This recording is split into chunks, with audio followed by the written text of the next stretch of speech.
Baik, dengan ini saya mempersilakan Ustaz Salman untuk memulakan majlis, insya-Allah. Persilakan. A'udzubillahi minasyaitonirrajim. Bismillahirrahmanirrahim.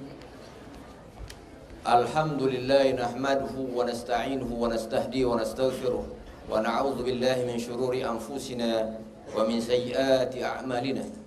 May yahdihillahu fala mudilla lahu wa may yudlil fala hadiya lahu. Asyhadu an la ilaha illallah wahdahu la syarika lahu wa asyhadu anna Muhammadan 'abduhu wa rasuluh. Rabbi israh li sadri wa yassir li amri wahlul 'uqdatam min lisani yafqahu qawli. Subhanaka la ilma lana illa ma 'allamtana innaka antal alimul hakim. Amma ba'd. Assalamualaikum warahmatullahi wabarakatuh.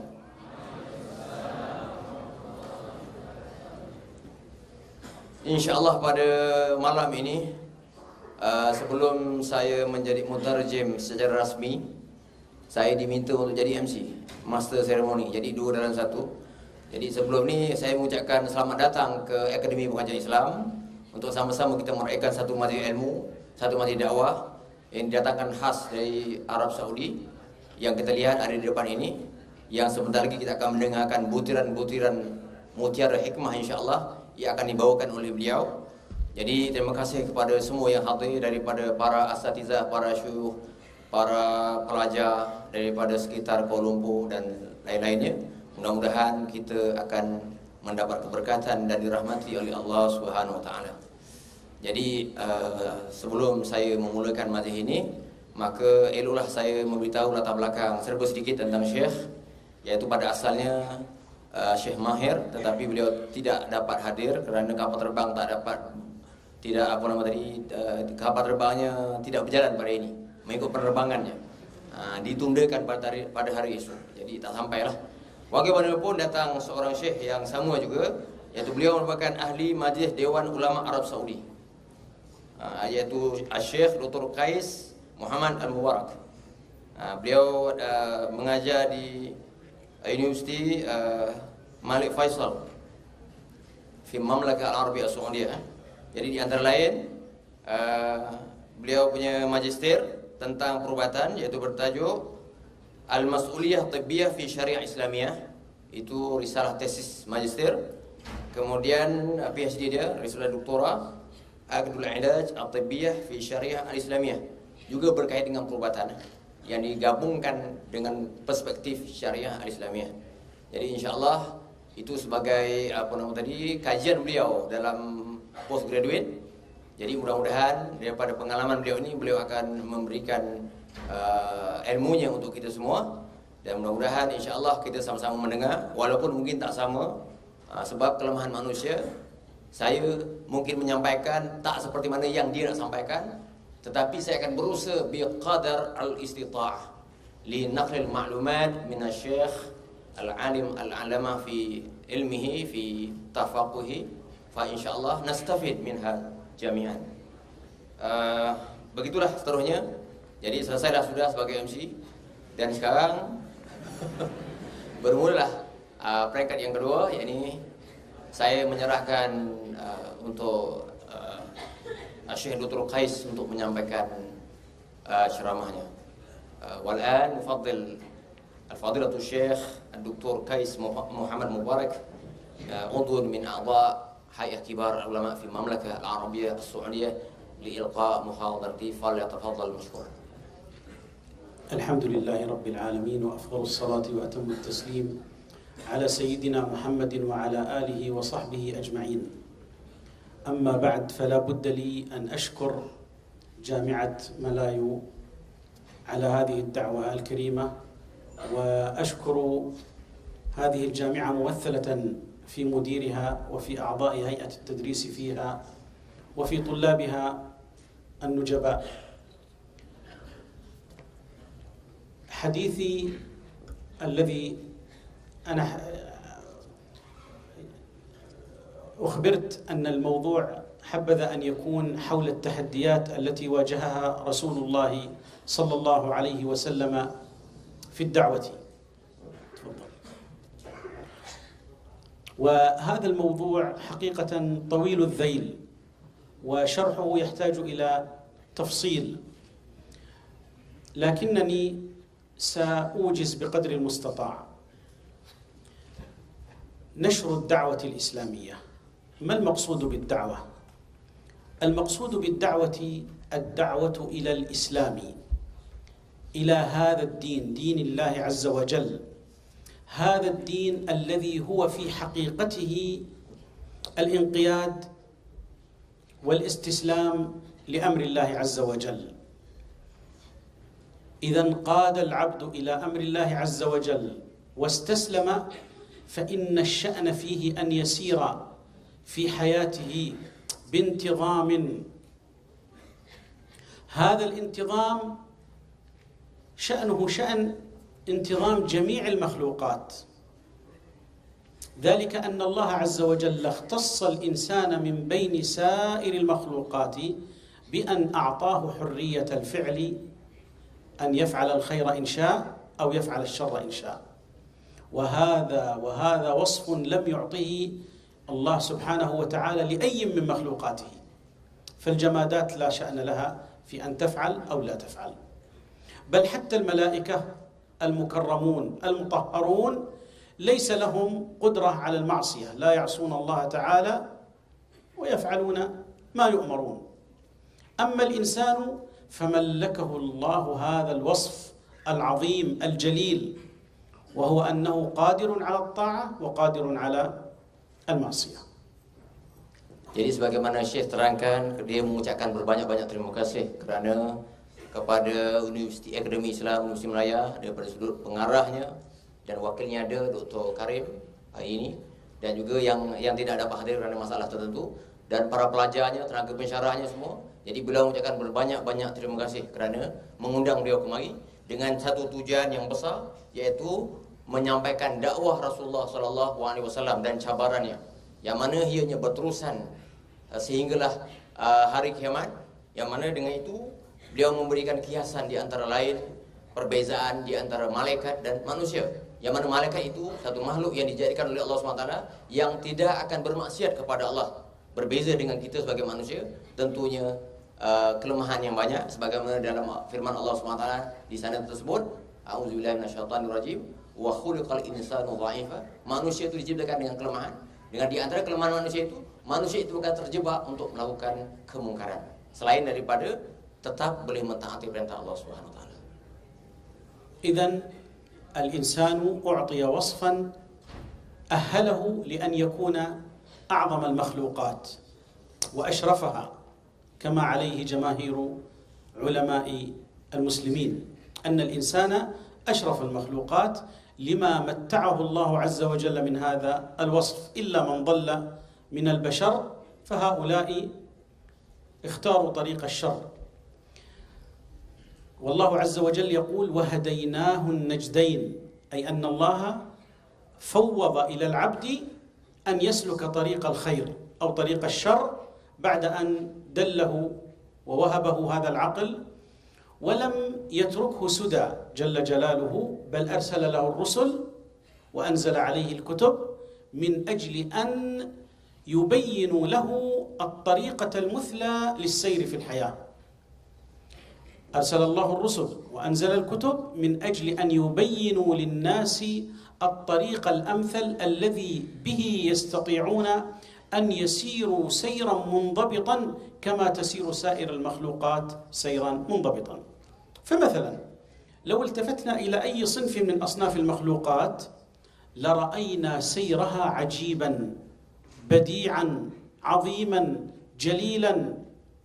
نتأمل في سير الأفلاك، الشمس والقمر والأرض والنجوم تسبح في فضاء ليس بينها رابط، ومع ذلك تسير سيرا غاية في الدقة، حتى أن العلماء قالوا بأن القمر مع الأرض مع الشمس يسيرون فيلتقون على خط مستقيم واحد في كل 29 يوما و12 ساعة و44 دقيقة و2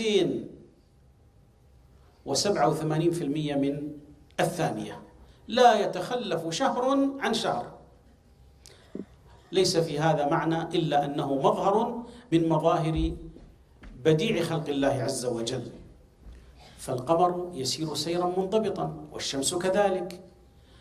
الدم في جسم الإنسان، الكائنات الأخرى كلها تسير سيرا غاية في الدقة، لا تفاوت فيه. والله عز وجل أجرى كونه بهذه الصفة. اختص الإنسان بأن جعله قادرا على أن يفعل الخير أو يفعل الشر، له اختيار، له حرية. لكن الله عز وجل أراد من العبد أن يفعل أوامره التي قسر الله عز وجل فيها جميع المخلوقات. أراد من البشر أن يسير هذا السير لتنتظم حياته كما تنتظم الأفلاك وهي تسبح في السماء. Sebagaimana Syekh mengatakan bahwa jumhur ulama mengatakan makhluk yang terbaik, yang termulia adalah manusia. Jadi manusia adalah yang terbaik. Kenapa terbaik? Karena dalam Quran pun telah dinyatakan dianya adalah manusia makhluk yang terbaik. Maka dengan sebab itulah manusia itu diutuskan kepadanya dengan rasul-rasul, dengan kitab-kitab untuk memandu mereka itu ke jalan yang benar. Akan tetapi sebilangan daripada manusia yang tidak beramal atau tidak mengikuti apa yang dinyatakan oleh Rasul dan apa yang dinyatakan oleh kitab, maka dia akan berada dalam dolal, dalam kesesatan. Jadi Syekh mengatakan bahawa itulah yang berlaku kepada manusia daripada dulu hingga sekarang. Kerana apa? Kerana kepentingan bagi memelihara hidayah Allah SWT itu, maka kita adalah berusaha untuk mempertahankan hidayah-hidayah itu dan menyampaikan kepada masyarakat seluruhnya. Sebagaimana juga Syekh memberitahu bagaimana tertib, bagaimana kehebatan, bagaimana cantiknya segala kejadian yang dijadikan oleh Allah SWT daripada apa yang ada di muka bumi ini, seperti matahari dan juga bulan. Jadi matahari dan bulan itu berjalan mengikut prinsip-prinsipnya sendiri. Jadi oleh kerana makhluk yang dinamakan bulan, bintang, matahari berjalan di atas muka bumi ini, berputar di atas galaksinya sendiri itu dalam tempoh 24 jam dengan betul, dengan mustaqim, dengan mengikut peraturannya, dengan mengikut sunatullahnya, maka dengan sebab itulah alam ini berjalan dengan baik. Tetapi sekiranya tidak, maka alam ini akan musnah. Begitulah dengan manusia itu sendiri, yang mana manusia itu diberikan hidayah, diberikan petunjuk. Tetapi sekiranya kita tidak mengamalkan sebagaimana petunjuk yang disarankan oleh Rasul dan Nabi-Nabi yang ada, maka kita akan terjebak ke dalam kesesatan. Begitulah sebagaimana yang disampaikan oleh Syekh dalam ucapannya sebentar tadi. فما جاء به الأنبياء نوعان، أمور علمية وأمور عملية. الأمور العلمية التي يسميها العلماء علوم العقائد والتوحيد، وهذه لا يختلف فيها نبي عن نبي. جميع المسائل الاعتقادية العلمية لا يختلف فيها نبي عن نبي، فكل الأنبياء يخبرون البشر أن هناك إله واحد، وأنه خالق واحد متفرد بالخلق وحقيق بالعبادة، وأنه خلق جنة وخلق نارا، ومن أطاع سيكون نصيبه الجنة، ومن عصى وكفر فنصيبه النار والعياذ بالله، وأن هناك حسابا، وأن هناك ميزانا، وأن هناك صراطا. كل هذه أمور معلومات، وأنه خلق أنبياء كثر، وأنه وزعهم على البشر، وأنه ما من أمة من الأمم إلا وقد أرسل الله فيها رسول، وإن من أمة إلا خلا فيها نذير كما قال تعالى. فهذه الأمور الاعتقادية يسميها العلماء أمور علمية. الجانب الآخر الذي جاء به الأنبياء عليهم السلام أمور عملية، يعني أمور يحتاجها الناس في حياتهم اليومية، تشريعات، أحكام التعامل فيما بينهم. هذه الأمور العملية يحكمها الزمان ويحكمها المكان ويحكمها الشخص، ولذلك ينبغي أن تختلف من زمان إلى زمان ومن مكان إلى مكان. ومن ثم فوقع الخلاف بين الأنبياء في الأمور التشريعية. كل نبي يعطيه الله عز وجل تشريعات تتناسب مع قومه، إلى أن وصلت البشرية إلى مرحلة من النضج والاكتمال، فأرسل الله رسولا جعله خاتم الأنبياء والمرسلين، وهو محمد صلى الله عليه وسلم، وأعطاه شريعة جعل من خصائصها أنها تصلح في كل زمان وفي كل مكان، بخلاف الشرائع السابقة، شريعة سيدنا عيسى أو موسى أو غيره. شريعة محمد صلى الله عليه وسلم صالحة لكل زمان ومكان، تصلح للبدوي في الصحراء وللمدني في المدينة. Syekh juga menyatakan di sini bahawa ada dua unsur utama, iaitu elemen ilmiah dan juga amaliyah.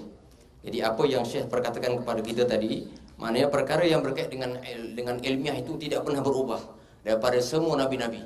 Yang mana setiap nabi-nabi dan rasul-rasul itu diberikan keilmuan berdasarkan umatnya, berdasarkan kaumnya. Yang mana dengan sebab itu manusia itu akan yang disebut sebagai yang sama itu dalam perkara yang berkait dengan aqaid, berkait dengan akidah, yaitu dalam permasalahan yang diberikan oleh Syekh seperti mana orang yang berbuat baik, orang yang taat kepada perintah Allah, maka balasannya syurga.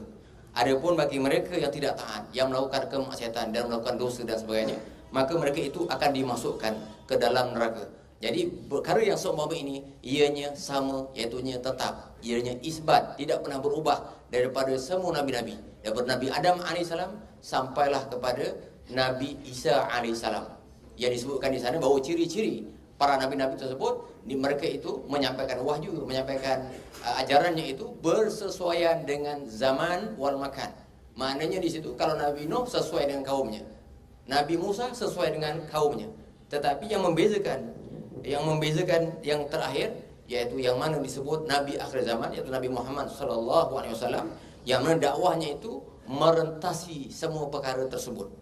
Ataupun dalam ayat yang lain, dalam ayat lain yang saya ambil dapat Al-Quran yang Syekh tidak menyebutnya, yang disebut di sana, wa ma arsalnaka illa rahmatan lil alamin, dan telah kami mengutuskan kamu Muhammad SAW sebagai rahmat kepada seluruh alam. Jadi kupasan daripada intipati daripada apa yang saya sampaikan, dakwah Nabi SAW itu merentasi sepadan bangsa, merentasi sepadan warna kulit, merentasi sepadan kaum, bangsa dan sebagainya. Dengan sebab itulah, itu adalah antara ciri-ciri yang diperkemaskan oleh kita sebagai Islam, yang mana dakwah itu adalah untuk semua, dan bukan yang dakwah itu bersifat syekh saja ataupun ahli ilmu, tetapi kita sebagai orang awam juga boleh berdakwah dengan kadar kemampuan kita. Demikianlah yang telah disampaikan oleh Syekh bersesuaian dengan kadar kemampuan yang saya faham.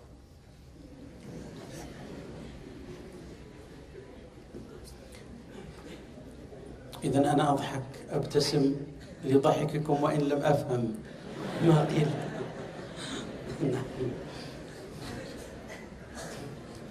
هذه ما جاء به الرسل وخاتمهم محمد صلى الله عليه وسلم، الأمور العلمية والأمور العملية كلها تتناسب مع فطرة الإنسان، ومن ثم كان هذا الدين دين الفطرة، لأن فطرة الإنسان تنزع به إلى أن يعتقد أن أحدا من البشر ليس أفضل منه، وأن أحدا من البشر لا يمكن أن يكون هو الخالق ولا من الملائكة ولا من يعني لا بد أن يكون كما قالت العرب: البعرة تدل على البعير وأثر السير يدل على المسير، فيستحيل أن يكون هناك خلق من غير خالق. فالإيمان بوحدانية الله عز وجل هو فطرة إنسانية، وكل الأمور الاعتقادية هكذا، الحساب والعقاب فطرة إنسانية. كيف يعتدي شخص على شخص على آخر ثم يموت كلا الشخصين ولا يكون هناك حساب؟ هذا الفطرة لا تقبل هذا الأمر. فالأمور الاعتقادية تدعو إليها الفطرة، وكذلك الأمور العملية التشريعية أيضا تتوافق مع فطرة الإنسان. فما من أمر أمرنا الله به إلا وهو فطرة بشرية. عندما الطفل الصغير يحترم الكبير الكبير يرحم الصغير، فيأتي هذا الدين بأمور تشريعية تدعو الصغير إلى احترام الكبير، وتدعو الكبير إلى العطف والشفقة على الصغير، حتى أنه قال، حتى لما سئلت عائشة رضي الله تعالى عنه عن خلق النبي صلى الله عليه وسلم قالت: كان خلقه القرآن، بمعنى أنه خلقه ودينه إنما بعثت لأتمم مكارم الأخلاق. فهذه الأخلاق هي الفطرة الإنسانية التي بعث بها محمد صلى الله عليه وسلم. Jadi Syekh juga menyatakan bahawa sebentar tadi kita ketawa kan, tetapi Syekh tidak faham apa yang kita ketawakan. Tapi saya menyambungkan apa yang dikatakan tadi, beliau mengulas lebih panjang tentang apakah yang dimaksudkan dengan al-amaliyah dan juga al-ilmiyah. Jadi dia dah huraikan tentang al-ilmiyah tadi tentang aqaid. Tapi yang keduanya berikut tadi dia menjelaskan tentang tasyri'iyah. Tentang tasyri'iyah yang saya tak sempat terjemah tadi. Jadi dia saya terjemahkan daripada yang tadi dan bersambung yang sekarang. Mana yang disebutkan dengan tasyri'iyah itu beliau memberi contoh mana agama itu adalah fitrah. Fitrah macam mana? Maknanya setiap kejadian ada yang menjadikannya. Meja, kerusi ini semua ada yang menjadikan. Tidakkah manusia alam yang hebat, yang serba canggih ini tidak ada yang menjadikannya? Dia sudah tentulah yang menjadikannya adalah Allah Subhanahu Wa Taala. Jadi itulah yang ditekankan oleh Syekh, dan beliau mengatakan di sana bahawa contoh yang diberikan bagaimana seorang bayi dan dia akan membesar, yang mana kita sebagai yang dewasa akan menyayangi yang kecil. Begitu juga yang besar akan menghormati yang kecil, akan menghormati yang besar, dan yang besar akan menyayangi yang kecil. Jadi itulah contoh yang diberitahu oleh Syekh, yang mana apabila ini berlaku maka ia akan memberikan impak yang besar kepada umat Islam. Ya, jadi itulah di antara lain yang menyuruh kepada kita supaya memberikan perhatian terhadap tasyri'iyah, supaya kita akan merasa keagungan Allah Subhanahu wa taala itu. إذن هذه الفطرة التي يدعو إليها دين الله عز وجل جاءت الرسل لبث الفطرة في المجتمعات البشرية، ولكن من حكمة الله عز وجل أن سن لنا السبيل الصحيح لنشر هذه الفطرة، لنشر هذا الدين، لنشر هذه التي نسميها نحن اليوم الدعوة. نشر هذه الدعوة وهذا الإسلام وهذه الفطرة وبثها في المجتمع له سبيل، له طريق. فإذا بالله عز وجل يجعل من الرسل مدرسة في ذلك. فكان هديه عليه الصلاة والسلام منذ بعث إلى أن رحل إلى الرفيق الأعلى صلوات ربي وسلامه عليه وهو مدرسة في كل تصرفاته. سطرت هذه المدرسة كتب السيرة النبوية. فمن أراد أن يعرف كيف كان يتعامل صلوات ربي وسلامه عليه مع التحديات التي ترد عليه فليقرأ سيرة المصطفى صلى الله عليه وسلم. الوقت زاحمني ولذلك اعذروني إذا أوجزت إيجازا شديدا. نتأمل في سيرة المصطفى صلى الله عليه وسلم وسأحكي لكم منها موقفان اثنان.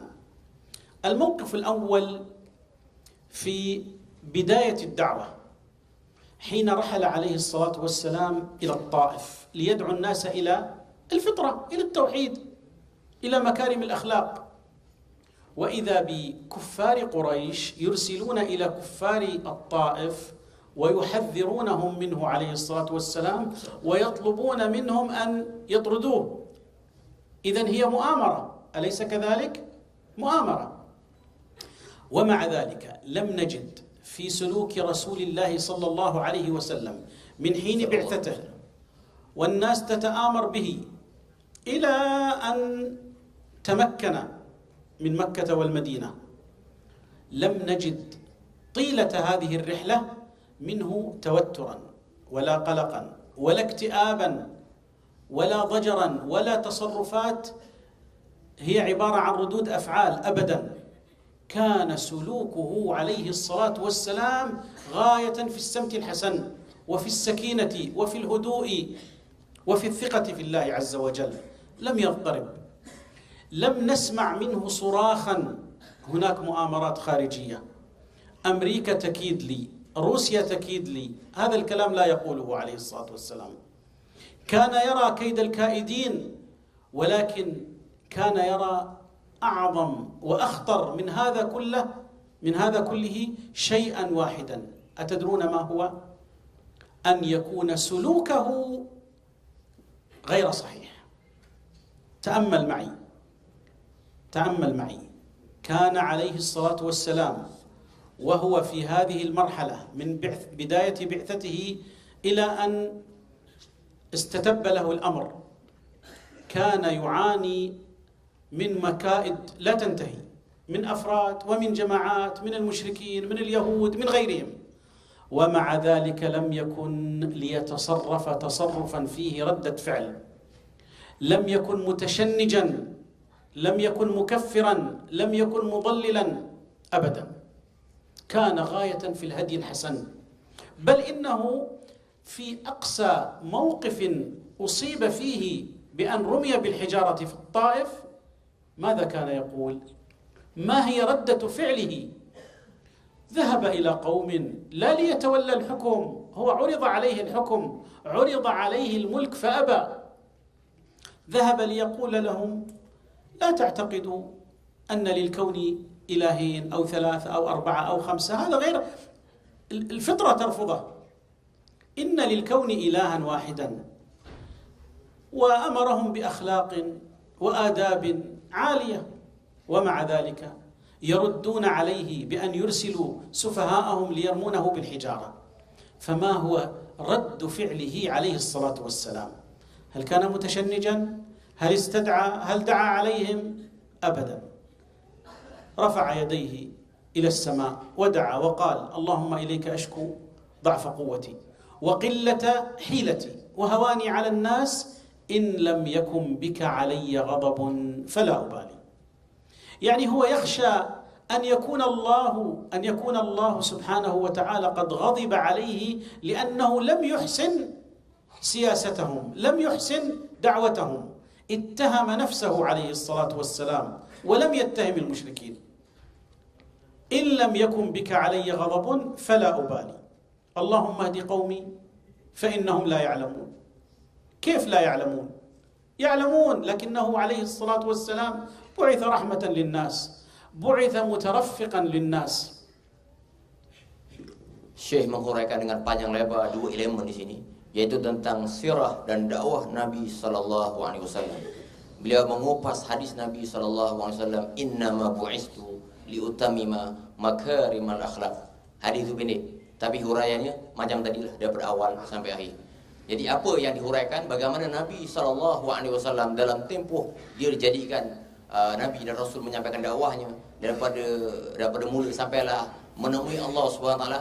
Rasulullah sifatnya, jiwanya adalah sangat besar. Yang mana kalau diperhatikan daripada apa yang Syekh sebut tadi, Rasulullah tidak pernah merasa gundah gulana, merasa gelisah, merasa sedih terhadap apa sahaja cabaran, dugaan, rintangan, apa-apa sahaja yang dilakukan oleh orang kafir, Quraisy dan sebagainya. Sehingga beliau berhijrah dari satu tempat ke tempat, daripada satu keadaan kepada satu keadaan. Tetapi Rasulullah tetap mengatakan bahawa dia bersabar dengan apa yang dilakukan penyiksaan, penderitaan kepadanya, dengan mengatakan bahawa sesungguhnya kaumku itu tidak mengetahui, maka berikanlah mereka itu hidayah, berikanlah mereka itu petunjuk. Jadi menunjukkan kepada kita bahawa daripada awal tadi Syekh mengatakan bahawa dia suka untuk mengupas tentang cabaran dakwah. Dan sudah tentulah kita dalam suasana Allah 21 ini, cabaran dakwah pada masa kini. Jadi beliau mengulas, maknanya meminta kita sendiri supaya mempersiapkan diri kita ini dengan ciri-ciri yang ada pada Nabi SAW, iaitu kita sentiasa mempunyai sifat berlapang dada, sentiasa bersifat mendoakan mad'u, orang yang menzalimi kita itu. Kenapa Rasulullah tidak pernah mengeluarkan kata-kata yang kesan, tidak pernah membuatkan satu respon, satu tindak balas negatif, walaupun ditindas, walaupun disakiti, walaupun dianiaya, walaupun dizalimi. Jadi kalau mengikut keadaan kita pada hari ini, kita di mana? Jadi itulah yang kita boleh lihat bagaimana dakwah Nabi SAW, yang mana dengan penuh cabarannya selama tempoh 23 tahun kalau kita kaji, memang penuh dengan penindasan dan sebagainya. Jadi mana Syekh tak nyatakanlah 13 campur 10 tadi. 13 campur 10 ni saya tambah 13 campur 10. Jadi 13 campur 10 itu penuh dengan bermacam-macam perkara. Penuh dengan bermacam-macam perkara dan dugaan dan calon dan sebagainya. Tetapi Rasulullah tetap dengan mauqifnya yang positif, yang dengan sebab itulah dakwah Nabi SAW itu berjaya berkembang ke seluruh muka alam ini, dan kita sebagai bangsa Malaysia dapat menikmati keindahan Islam. Kalau tidak, tak sampailah dakwah kepada kita, maka kita pun tahu kita ni termasuk manusia macam mana. Adakah manusia yang masih dalam lautan ataupun sebagainya. Itu tambahan daripada saya, bukan daripada saya. الموقف الثاني الذي يلخص لنا أن التحدي الأكبر هو النفس البشرية، أنه عليه الصلاة والسلام في أول غزوة غزاها، غزوة بدر تذكرونها، عندما أسر عددا من المشركين كان يفك الأسير بعد أن إذا علم 10 من المسلمين القراءة والكتابة. تأمل معي، أول غزوة غزاها رسول الله صلى الله عليه وسلم وهو في أمة أمية لا تقرأ ولا تكتب، كيف يحرص على التعليم، على القراءة والكتابة؟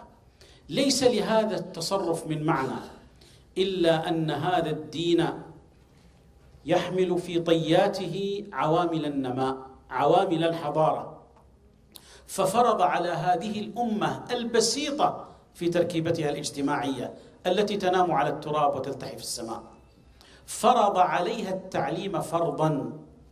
هذا هو هدي النبي عليه الصلاة والسلام، بخلاف ما رأيناه في زمننا الحاضر. بعض بلاد المسلمين للأسف، بعض البلاد التي يكون المسلمون فيها أقلية 10%، 5%، 15%.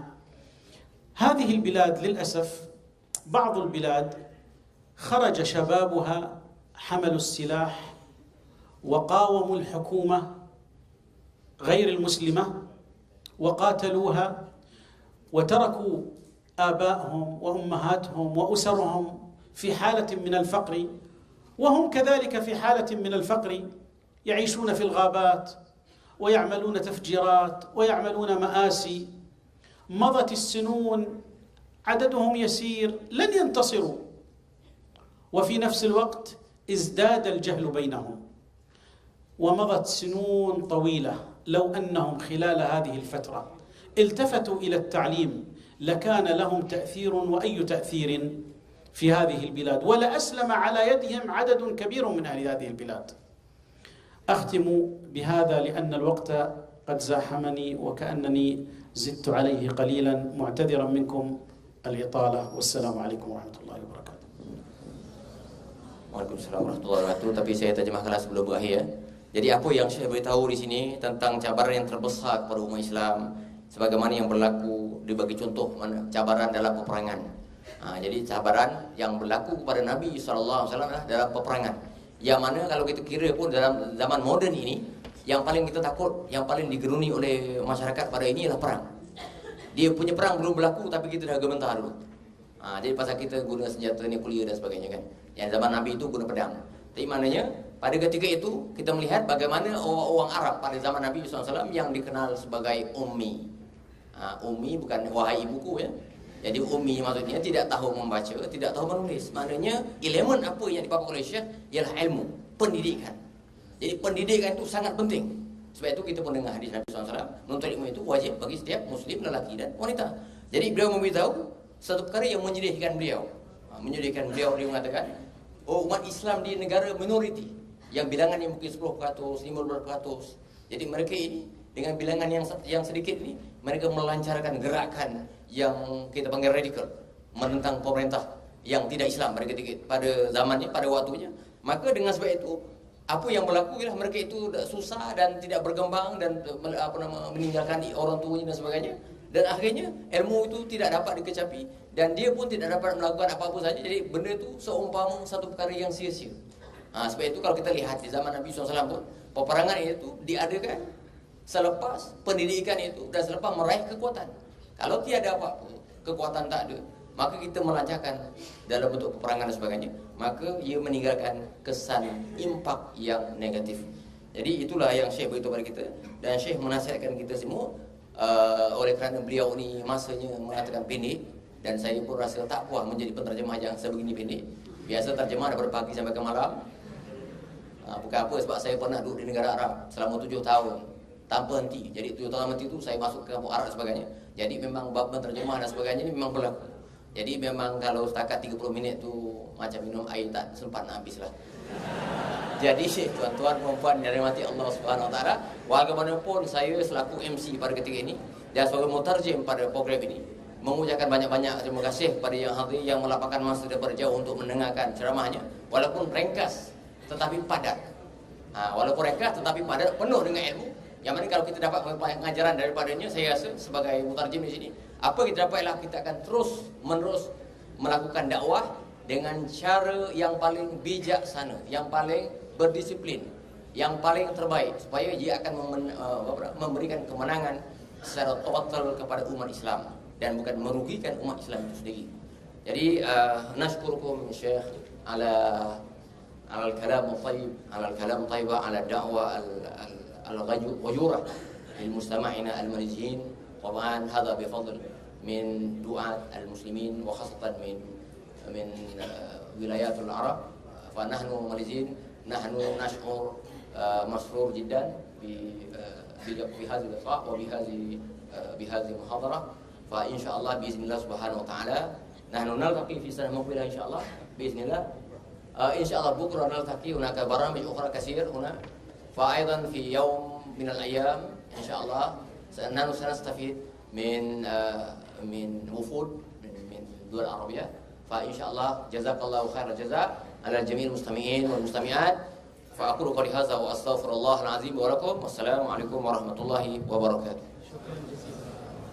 Terima kasih diucapkan kepada Fadil Ustaz Salman atas pengendalian dan juga terjemahan kepada syarahan kita pada malam ini. Kita mengucapkan berbanyak-banyak terima kasih kepada Fadilatul Syekh Dr. Qais Mubarak atas kesediaan bersama-sama dengan kita, dan kita boleh harapnya memahami kenapa ringkas muhadharah syarahan pada malam ini, memandangkan Fadilatul Syekh baru sahaja tiba ke Malaysia pada tengah hari tadi, baru sampai dan sebenarnya masih memerlukan rehat, tetapi sempat dan juga sudi untuk bersama-sama dengan kita pada malam ini. Baik, ada sedikit pengumuman sebelum kita pergi kepada penyampaian cenderahati. Sebelum itu saya ingin memaklumkan kepada tuan-tuan dan puan-puan, saudara-saudari hadirin sekalian, bahawa imam solat maghrib dan juga solat isyak kita, juga muazzin sebenarnya adalah Al-Fadilatul Syekh Abdul Karim Fatani, merupakan imam Masjid Negeri Shah Alam yang sudi bersama-sama dengan kita, dan bacaan beliau pun sebenarnya sudah menghampiri, menyamai dengan Fadilatul Syekh Mahir Al-Mu'ayqili. Baik tuan-tuan dan puan, saudara-saudari sekalian, sedikit pengumuman tentang program-program yang kita susun bersama dengan tetamu-tetamu kehormat daripada Arab Saudi. Pada asalnya malam ini sepatutnya bersama dengan Syekh Dr. Mahir, tetapi oleh kerana ada keuzuran, maka kita menjemput Dr. Qais bersama dengan kita, dan insya-Allah pada esok hari pada jam 3 petang di Balai Ilmu Akademi Pengajian Islam Universiti Malaya, kita akan ada syarahan daripada salah seorang profesor yang mengajar di Universiti Islam Madinah. Dan sekiranya Fadilatul Syekh Dr. Mahir tiba di Malaysia pada esok tengah hari dengan selamat, dengan lancar, dan sekiranya tidak ada apa-apa halangan dan juga masalah dalam perjalanan beliau, maka insya-Allah beliau akan bersama-sama dengan jemaah dan juga dengan kita semua ataupun dengan mereka yang berada di sekitar Shah Alam, dan akan bersama-sama menunaikan solat maghrib di Masjid Negeri Shah Alam, Masjid Negeri, Masjid Sultan Salahuddin Abdul Aziz di Shah Alam, dan juga akan menunaikan solat, akan mengimamkan solat Isyak di Masjid Balai Polis Negeri Shah Alam. Maka jika sekiranya tidak ada apa-apa sebarang halangan, maka insya-Allah Dr. Mahir akan bersama-sama dengan kita dalam kedua-dua majlis tersebut. Dan kemudian untuk maklumat hadirin sekalian, insya-Allah pada hari Jumaat kita akan bersama-sama dengan Fadilatul Syekh Khalid Al-Ghamidi, juga Imam Masjidil Haram Makkah Al-Mukarramah, yang akan menyampaikan khutbah dan juga solat Jumaat di Surau Akademi Pengajian Islam Universiti Malaya.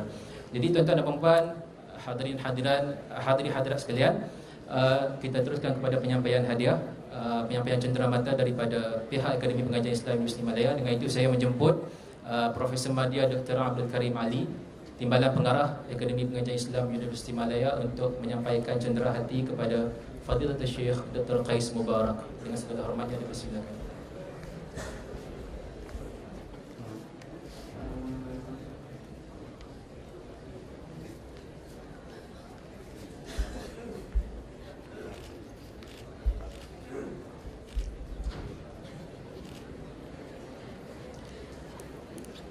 Terima kasih kepada Fadilatul Syekh dan juga kepada Profesor Madya Dr. Abdul Karim, dan insya-Allah kita akan bertemu lagi dalam program-program yang seterusnya. Mohon maaf di atas segala kekurangan, kesilapan, dan kita bertemu lagi di dalam program-program yang akan datang. Assalamualaikum warahmatullahi wabarakatuh.